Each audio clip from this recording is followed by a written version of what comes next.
Today, we're launching a game-changing new product, Multiway Preflop Solving.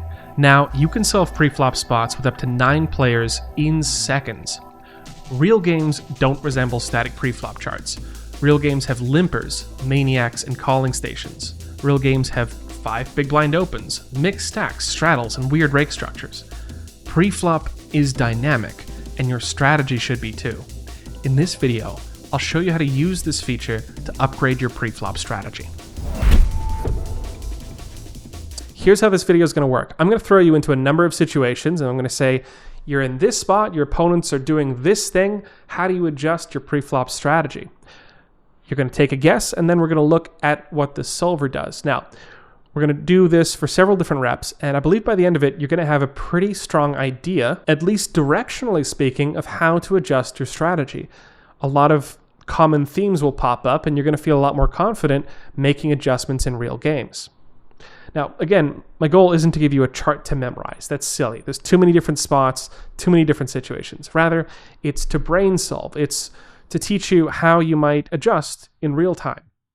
All right, guys, first things first, here's the new preflop solver. So if you select the preflop button under street here, it handles up to 9 players. You can set the stack depth and even customize each player's stack individually. It handles antes, limps, rake. You can even give players like exploitable player profiles. So for example, I could make some player a maniac or a nit. It handles exploits. You can customize the betting tree, whatever you want. It's going to be somewhat restricted at first, just to keep the betting tree like manageable so that the solver doesn't hang. But full disclosure, I'm recording this video before this has finished cooking, so it might look slightly different when you look at it. But nevertheless, that's the broad feature overview you need to know about. For this video, I'm going to concentrate on a 6-max 100 big blind cash game with 5% rake and a 1 big blind cap. In this first situation, you find yourself in the cutoff versus a very aggressive button. So the button is the type of player that likes to play a 3-better fold strategy, and they raise you very aggressively. So they're going to raise like 25% of the time when you open. How should you adjust your strategy when opening in the cutoff? Would you A, open wider and 4-bet more, B, open normally, call and 4-bet more, or C, open tighter and just fold less often facing their raise? Take a moment to consider your answer.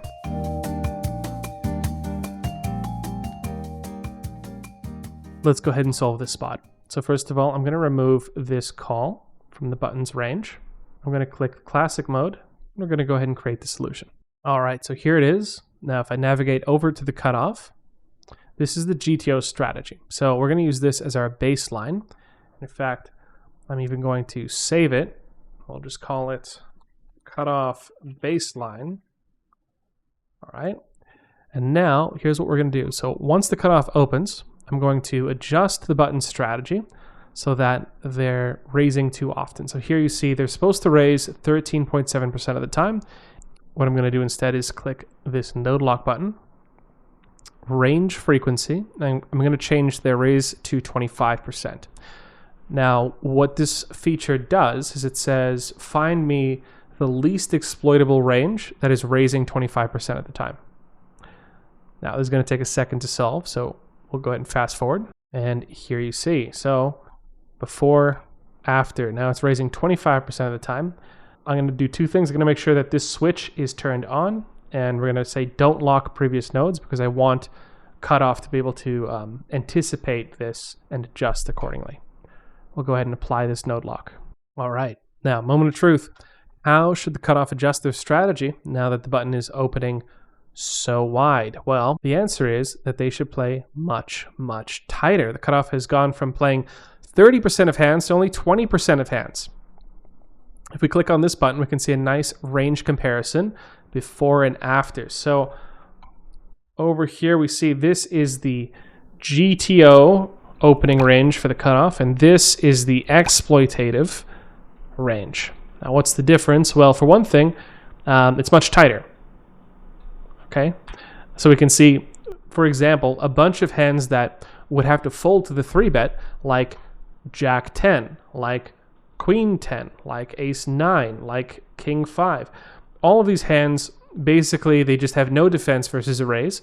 So why are they opening in the first place? They're not going to get enough fold equity. It's not worth your time to open these hands against the maniac. So the strategy in extreme cases becomes this. You open a range of hands that can always defend versus the raise. So you open this range, they raise 25% of the time. And now you'll notice that the fold percentage has gone to 0. And this should make sense because you opened 20% of hands and they raised 25% of hands. Their 3-bet range is wider than your opening range. You don't fold anymore, right? So this is kind of how it goes. If you make one player too much of a maniac, the strategy always becomes don't bet into them with a hand that you intend to fold. Only play hands that you are comfortable continuing with if they raise. And that's exactly what the cutoff does. It's only playing hands that have a comfortable plus EV continue against the button raise. Where exactly it hits this threshold isn't so obvious. Maybe if they raise 20%, we might have some folds. You can play around with this and find out. But something else to keep in mind is that when the button raises this wide, it's not just them that's playing wider. It's also the small blind and the big blind that end up squeezing a lot because they know that the button's a maniac, right? Okay, one other thing. Let's pay attention to where our value comes from. So how are we taking EV from this player? Okay, well, this should be kind of obvious to you, but if we just take a look at the hands they're raising, they are going to wildly outperform with their premium hands. So 9s plus ace king, these hands just make a ton of money, but at the expense of every other hand in their range losing a ton of money. And so we make our money by stealing it from all of these marginal hands. And we do that by giving them 0 fold equity and really just being super aggressive facing their 3-bet, right? So you can see just like jamming a bunch of hands here, 4-betting a ton, and generally not backing down. Okay, so the correct answer to that last one was to open tighter and fold less often. And this should be obvious if you think about it from first principles. When you open a hand and then fold to a 3-bet, what you're doing is you're rewarding your opponent for being aggressive. Now, what do you do against an opponent that's very, very aggressive? Well, you stop doing that. You stop giving them free money, right? So don't open hands that you intend to fold to a 3-bet if your opponents are 3-betting way too much. Now, it's not always going to be this extreme, right? You can play around with the thresholds and see for yourself, but in general, the more aggro your opponents are, the tighter you open and the less you fold to their raise. Make sense? Good. Okay, next spot, blind versus blind. So it folds to you in small blind. And this is a spot where big blind raises your limps rather aggressively, but they don't raise you enough if you open. Now, the way to think about this player is they attack weakness. So as soon as they see that you're limping, they're like, they don't have a good hand. I'm just going to raise a whole bunch of stuff. But as soon as they see that you're opening, they're slowing down. They're hitting the brakes. They're not 3-betting you as often as they should. They're still defending an appropriately wide range, but they're just not raising enough. Okay, so against this type of player, should you A, limp weak and raise strong, B, limp and raise balanced, but otherwise open wider, C, limp and raise balanced, but otherwise open tighter, or D, limp strong and raise weak? Take a moment to consider your answer.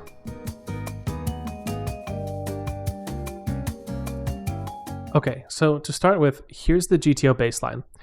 You can see how much we should call and how much we should raise, and this is the type of rake structure where a GTO strategy will mix both. Now, many players prefer to simplify their strategy to one size or the other, but we'll see in a minute that there are, against certain opponents, exploitative potentials here. So there is the opportunity to make a little extra money if you have a good read on how they play. Now, for the sake of the video, I'm not going to walk you through each and every node lock. Rather, I'll just show you how the strategy changed before and after. So facing the raise, this is now at the big blind node locked, they're only raising like 11.4% of the time. So this is not enough raising. They should be raising something like 18% of the time. Here we'll take a look at, this is the GTO 3-betting strategy on the right.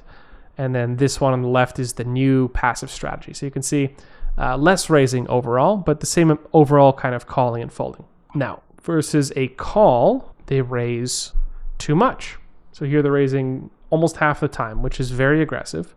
And if I use the compare nodes function and change this back here, you can see that they go from raising 40% of the time to 50. So they're aggro facing a raise and they're defensive facing an open. Now, knowing that our opponent is like this, that they read a little bit too much into our aggression and our passivity. The correct exploit is to limp strong and raise weak. Okay, so you can see that we're calling with hands like aces, kings, queens, jacks, tens, ace, queen, ace, king. All of our strong hands, all of these high EV hands. In fact, I'll just change this down to EV. You can see all of these hands that are calling are very, very strong. Now, there are still some like mergey bets in here and some weaker hands, but these need to be in here just so that you can like get action post flop. But otherwise, the strategy is pretty clean. Like you raise the bottom of your range, the weakest hands, generally speaking, and you call the top of your range with some bluffs mixed in. And so this should kind of make intuitive sense, right? The way I think about this is very straightforward. Firstly, my value wants to get paid off, right? So if I have aces here, how do I make the most amount of money? Well, my opponent is putting in more money if I limp compared to if I bet, right? Because that's how I've node locked them to behave. And so for that reason, we can see that calling makes more money than raising with the top of your range. And so the top of your range is very strongly incentivized in this case to limp rather than to raise, right? Conversely, the bottom of your range is going to over-realize its equity through a raise, especially with decent blockers. So you could see a hand like, for example, ace 3 makes more money raising than calling. And the reason for this, again, is just that part of the reason we're scared to open some of these hands in GTO is that we might face a polarized 3-bet and then our hand sucks, right? But if our opponent isn't 3-betting enough, and by the way, most people aren't 3-betting nearly enough in this formation, well, you can just put a lot more like bottom of range stuff in there. Going back to the original GTO solution here, we can also try the opposite experiment. This time, I'm going to make them raise more aggressively when I open and play more passively when I limp. So let's start by node locking this. And this time, rather than giving it like telling it exactly how much to raise, I'm just going to adjust it manually. So I'm going to click hand frequency, and I'm just going to go ahead and get rid of like most of this junk down here. Cool.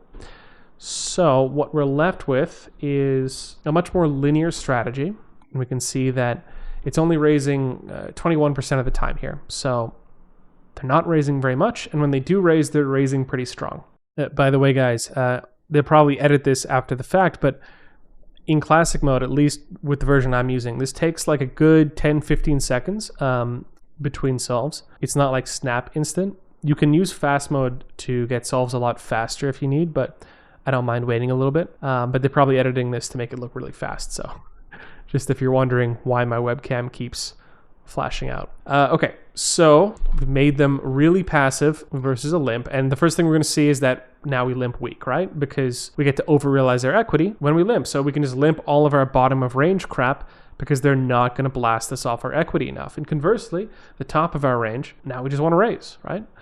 Okay, hopefully you guys are seeing the pattern. When your opponent is going to put in more money, if you limp, then you put your strong hands into the limping range. When your opponent's going to put in more money when you raise, then, well, you put your strong hands into the opening range. So this just follows the principle of betting volume. You have strong hands that want to get paid. They are going to follow whatever line maximizes their betting volume. So if you run a preflop simulation and you force the opponent to put in a ton of money in line A and not a bunch of money in line B, well, guess where all your value hands are going?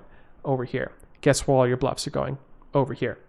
Moreover, there's the principle of how easily can you realize equity? And it's kind of harder to realize equity through a raise because you have to invest like 2.5 extra big blinds, as opposed to just a limp, because that only costs half a big blind. So if your opponent is passive versus a limp, that greenlights you to play many more hands, because just seeing 3 cards is like an enormous amount of value, which is very much worth, you know, completing the small blind for in a lot of cases. So anyway, that's blind versus blind. Let's move on to the next spot. Okay, so how do we deal with a player that's too passive in both lines? Well, in this case, the solver wants to just pure raise with a super wide range. So you can see it's opening 71% of hands here. And in fact, guys, I think if you size down a bit, the solver would go even wider. So if you make this like 2.5x, you can probably open almost any 2 against the fish, just because they're not raising enough. And frankly, you're going to realize so much equity that you can get away with some pretty exploitable stuff here. For this next example, we're going to cover a strange little toy game that I found can be very useful for understanding why the solver chooses the range that it does. Now, in this spot, what we're going to do is just get rid of our opponent's ability to call our bet. So we're going to say button opens, and small blind cannot call us. They can 3-bet us, but they can't call. Similarly, the big blind, they can only 3-bet us. They cannot call us. Okay, now if we solve this situation, what's going to happen? Well, here's what it looks like. You see, you get this ridiculous arrow shape. Let me draw a better arrow than that. And you can see that the solver is largely optimizing for what? For blockers. That's right. And so a lot of the times when you see it choosing these types of hands, it's just choosing these hands because it wants to block raises, right? And so you can see here that if blocking raises is our primary concern, then we're more concerned with hands inside the head of the arrow. So this is our like blocker region. The pocket pairs and suited connectors, the only reason they play is that they can call a 3-bet. Now let's try the opposite experiment. Instead of only being able to raise, this time we're going to get rid of their ability to raise so they can only call or fold. How do you think the range changes in this case? Take a moment to consider your answer.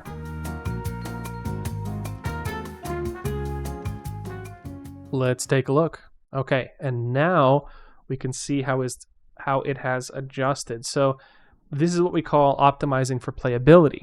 So when our opponents cannot, okay, there's still like a possibility of raises, like I guess one player calls, the other player might raise. Overall, you can still see it's optimized for playability in the sense that we are opening with hands that do better when called and less so concerned about blocker effects. So we're not so concerned about these hands, rather would rather have like a suited connector, a suited hand, would rather have like 3 deuce suited than queen 7. Does that make sense? Because 3 deuce suited, even though it's kind of a weak hand, it plays reasonably well in terms of like implied odds. All right, so let's take a look. We can see here that instead of optimizing for the arrow, the blocker stuff, it starts paying more attention to playability. So the button is choosing hands that have reasonably good pot share when called. So it's focusing on things like, does my hand have good implied odds? Can I outdraw value? Does it play okay multi-way? And it's focusing less on things like, do I have a high card that blocks 3-bets? That's not important anymore. This is kind of a general lesson you're going to see, less pronounced, like this isn't super extreme, but generally speaking, if you run a lot of these pre-flop exploits, you're going to notice that if you plug in a table that's really kind of passive and call-y, the solver changes its range towards playability. And if you plug in opponents that are kind of aggressively 3-betting, the solver changes its range to be more concerned with blocking 3-bets. So the width of the range will vary depending on like how wide or tight your opponents are playing, but that's the general range shape construction I want to get across to you guys. Okay, let's take a look how this works in practice with a real example. For this next example, we're going to use player profiles and see how our sizing changes when there's a calling station in the big blind. So I'm going to edit the solution, and here I'm going to apply the calling station profile next to big blind. Now you can see that each profile is next to each position. So what is a calling station? Well, in this case, it's just defined as a player that likes to call and does not like to bet or raise. So essentially, they're just going to over-defend versus your open and probably not 3-bet you enough, right? So what I'm interested in is knowing, how does this behavior change my optimal sizing? Okay, so to start with, I'm going to split screen this. So we have GTO on the left and the exploit on the right. So this is GTO, and then here, this is the exploit. Okay, we'll start with under the gun. Now, firstly, how does big blind respond if we just min open? Let me get rid of that. Let's take a look. Now, in GTO, they respond appropriately. They're folding the right amount of hands. They're 3-betting us appropriately. They're calling appropriately. Everything's balanced. In this case, against the calling station, you can see they're calling way, way, way wider. And they'll call wide kind of regardless of what size we pick. They'll call too wide relative to that size. So for example, if I make it 3x, we can see how they might adjust in this case. Ooh. Yeah, and so you can see again, they're here in GTO, they're supposed to fold 80%. Here they're folding 70. Okay, so regardless, the point is, this is the type of player that likes to call, doesn't like to 3-bet that much. So how do we adjust to this player? Well, first thing you'll notice is that we size up. So we're doing, in GTO, basically just pure raise 2. And this is just because this has been known for years, but when you open from early position, the primary threat in theory is facing a 3-bet. And facing a 3-bet out of position is not fun. So how do you maximize fold equity while minimizing your liability versus a raise? Well, you raise the minimum. However, when there's a calling station in the big blind, that gives you the green light to start sizing up. All of a sudden, some of these min raises start preferring the 2.5x or even the 3x. It's not super dramatic here, but we'll see in a moment that it gets more pronounced on the button.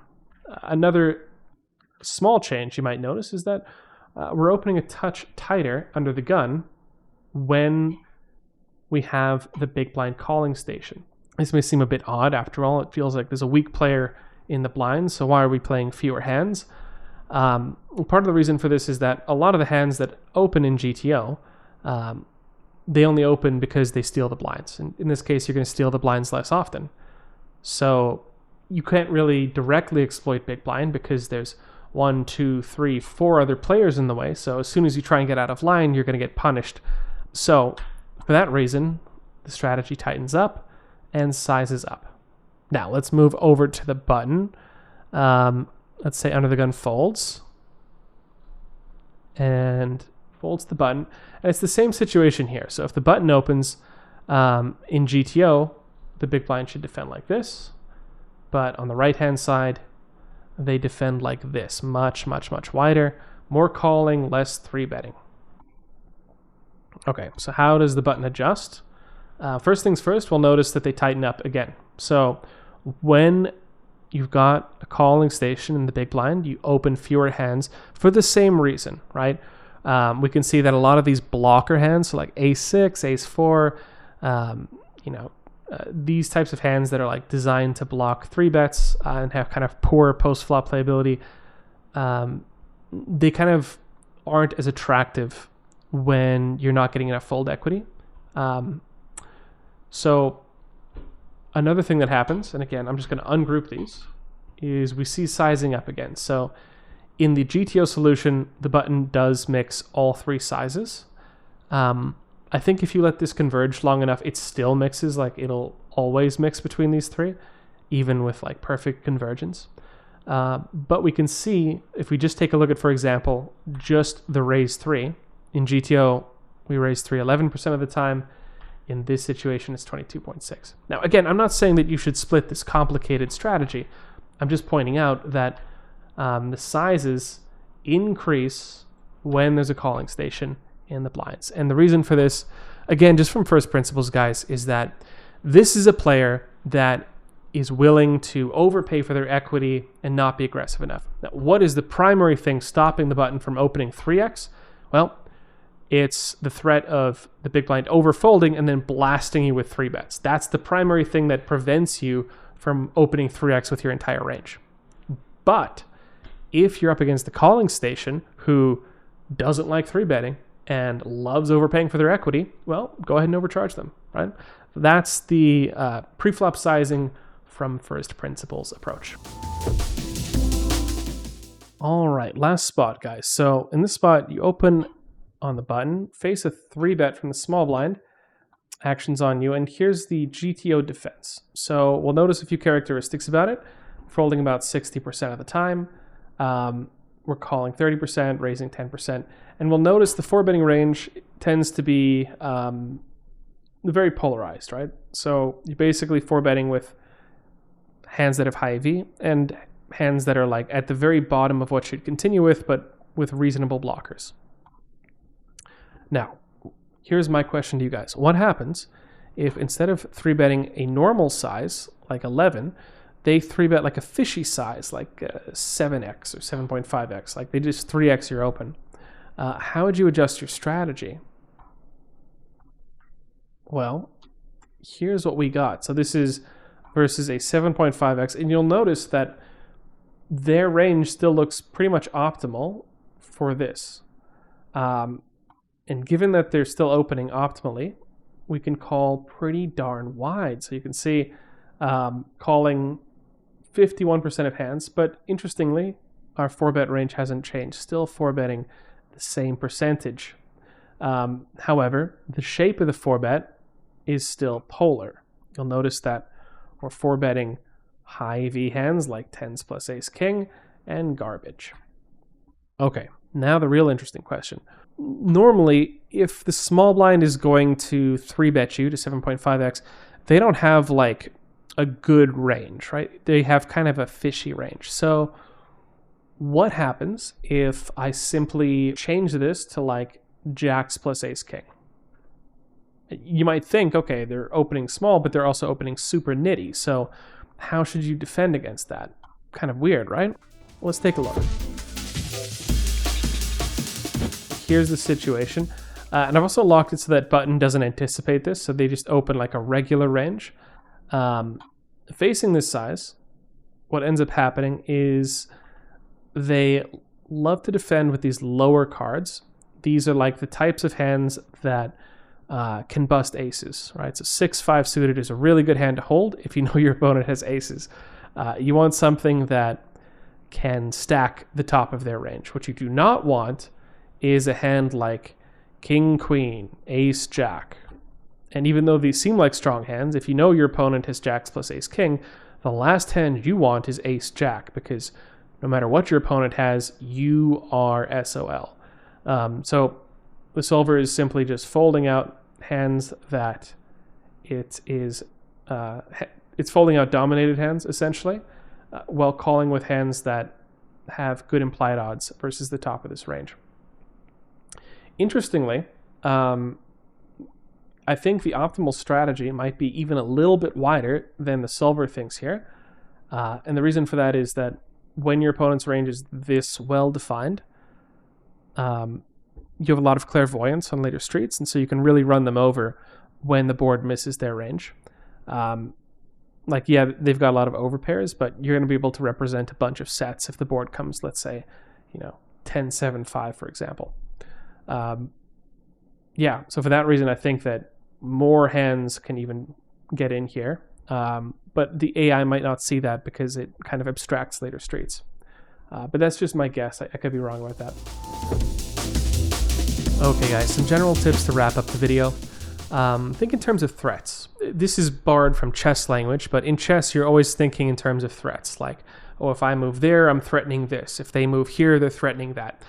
Poker is largely the same way, or at least that's how my thought process is about it. So, for example, we saw if we have the calling station in the big blind, that removes one of the threats. So now the reason we can't open 3x is because normally a competent opponent will just 3-bet you to death and overfold versus your big size. But against the calling station, that threat is removed. So it allows you to open wider and get more value. So thinking in terms of threats is a really good way to frame exploits, I think. Another good way is to consider like how different parts of your range make money. So for example, in the blind versus blind section, we saw like the top of your range, your aces, they really want to go in whatever line your opponent tends to put the most money in. So look at what line maximizes the betting volume and put your strong hands in that line. Now conversely, the bottom of your range, they really just want to like realize their equity. If they can see 3 free cards, that's a victory for the bottom of your range. So, consider like if your opponent is very passive versus a limp, you can limp pretty wide. If your opponent is not 3-betting enough, you can open pretty wide. So consider how the different parts of your range want to make money. And above all else, guys, just be curious. I I think just by practicing a few hours of these things, you're going to get pretty good at preflop exploits. Now, I realize that not everybody is going to be able to like afford the subscription for this version or whatever, but guys, we have so much content we put out. We have a ton of coaches writing articles, making free YouTube videos, and even if you're just a premium member, you can still access the coaching seminars, and I'm sure a ton of our coaches are going to be exploring preflop exploits through all three of those channels. So stick around. We got some great content coming out in the near future. There's lots to learn and lots to explore. Anyway, guys, that's my video. I hope you enjoyed it. I hope you got something out of it. Happy grinding.